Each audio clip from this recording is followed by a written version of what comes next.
جو ہو چکا ہے جو ہوگا حضور جانتے ہیں۔ اور کئی صحابہ ان سے یہ حدیث مروی ہے، مسلم، ابن ماجہ، ترمذی، صحیح ستہ، بزار میں، یعنی یہ حدیث کی کتاب ہے، سب میں یہ حدیث آئی۔ ٹھیک لگا سیدھے بولو۔ اب اس حدیث کے اندر یہ تمام چیزیں بیان ہوئی۔ صحابہ کہتے ہیں کہ جب کوئی نیا آدمی آتا تو ہم سب پہچان لیتے کہ یہ کوئی انجانا آدمی ہے، نیا آدمی ہے، ہم اسے جانتے نہیں، ایک دوسرے سے پوچھتے ہیں کہ بھائی اس کو جانتے ہو؟ کہتے ہم تو نہیں جانتے۔ بھائی اس کو جانتے ہو؟ ہم تو نہیں جانتے، کوئی بھی نہیں جانتا، کوئی بھی نہیں جانتا۔ کہا یہ نیا آدمی، تو وہ پوچھتا ہے، اچھا نیا آدمی پوچھتا ہے آپ میں سے رسول اللہ کون ہے؟ بات کو سمجھو، میں نے کیا بھی کہا تھا۔ وہ پوچھتا ہے آپ میں سے رسول اللہ کون ہے؟ تو حضور علیہ السلام نے مسجد نبوی شریف میں ایک چبوترا سا بنایا ہوا تھا جس پر آقا کریم علیہ السلام خود تشریف رکھتے تھے، اور باقی صحابہ چبوترے کے ایک پیچھے بیٹھا کرتے تھے۔ اب کوئی نیا آدمی آئے گا تو وہ تو سمجھ جائے گا جو اوپر بیٹھا تو بڑا آدمی ہوگا، لیکن بعض اوقات ایسا ہوتا تھا کہ حضور چبوترے پر سب کو بٹھا دیا کرتے تھے گرد گرد۔ تو اب سب ایک ساتھ بیٹھے ہیں، کیا معلوم حضور علیہ السلام کون؟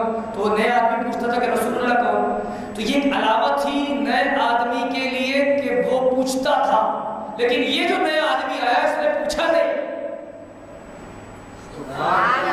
اس نے پوچھا نہیں، اس نے دور سے کہا السلام علیکم یا رسول اللہ،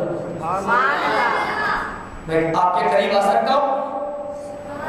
اس کا مطلب کہ وہ شخص حضور کو جانتا تھا، اور جتنی مجلس بیٹھی تھی ان میں سے کوئی اس شخص کو نہیں جانتا تھا۔ وہ پوچھتا ہے میں اسلام سلام کیا؟ حضور نے فرمایا ان تعبد اللہ ولا تشرک به شیئا، تم اللہ کی عبادت کرو لیکن اللہ کے ساتھ کسی کو شریک نہیں کرو۔ ٹھیک، چلو بتا دیتا ہوں، وہ انسان نہیں فرشتہ تھا۔ سبحان اللہ، آگے چل کے نام بتا دوں گا، فرشتہ تھا۔ کیا فرشتہ شرک کر سکتا ہے؟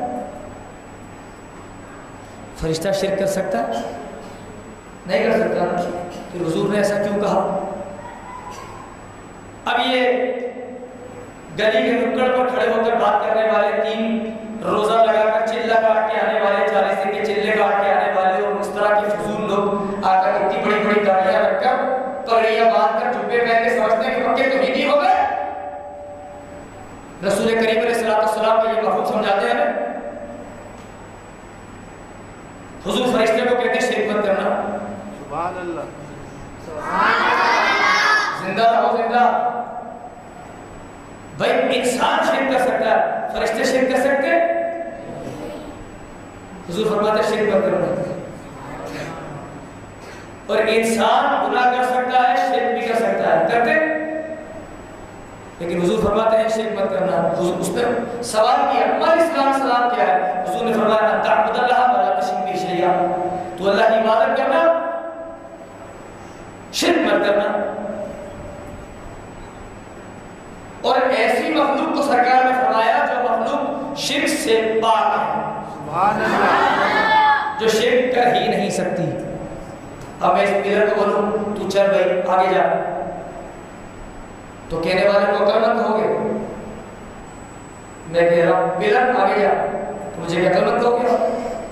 میں کوئی کیمرے اٹھ کے ادھر آ جا، مجھے عقل مند کہو گے؟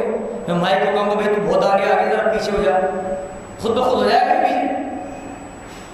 یعنی جس چیز سے جو ہمیں امید ہے نہیں، ہمیں جس چیز سے کوئی توقع ہے نہیں، اسے اس کی تعلیم دے۔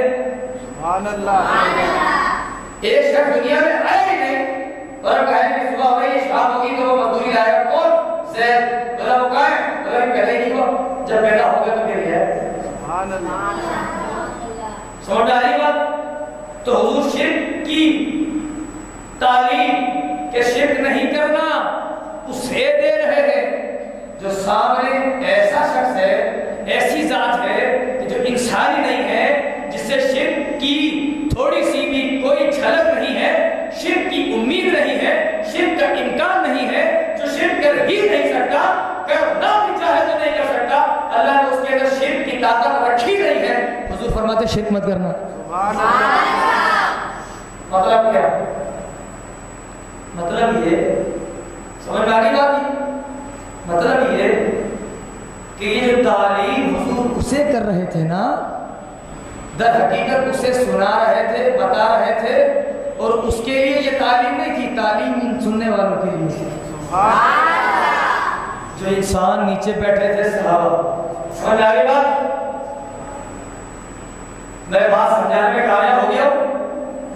بس 10 سبق انشاءاللہ اس کے بعد جو آگے بات آئے گی اسے بھی یوں سمجھاؤں گا کہ اس کا نتیجہ میں آخر میں بتاؤں گا، اور میں آپ کو یہ ثابت کروں گا کہ یہ بخاری شریف ہے۔